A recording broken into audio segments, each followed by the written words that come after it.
আরো একটি কথা আমার বলার প্রয়োজন নেই। আপনারা জানেন ওসমান পরিবারের দুইজন সন্তান, তারা কোনো রাজনীতির কোনো জায়গায় তাদের অবস্থান ছিল না, কোনো রাজনীতি করে নাই, কিন্তু ব্যবসায়ী প্রতিষ্ঠান, শিল্প প্রতিষ্ঠান যেখানে ছিল সেখানেই তাদের ছবি দিয়ে সেখানে বড় বড় ফেস্টুন ব্যানার লাগানো হতো এবং ছবিগুলোর মধ্যে এমন আকৃতি থাকতো যে ওই মানুষের চেহারাটা দেখতে যেন মানুষ ভয় পায়, এমন ভাবে সেগুলাকে আটকানো হতো শুধুমাত্র অর্থ উপার্জন করার জন্য, লুটপাট করার জন্য।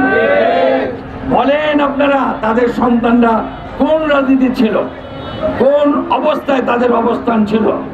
একটি জায়গায়ও তাদের অবস্থান ছিল না, ছিল এক জায়গায়, দুই জায়গায়। সেটা হলো যেখানে শিল্প কলকারখানা, যেখানে ব্যবসা বাণিজ্য, সেখানে ছিল, যাতে মানুষ ভয় করে তাদেরকে চাঁদা দিতে বাধ্য হয়।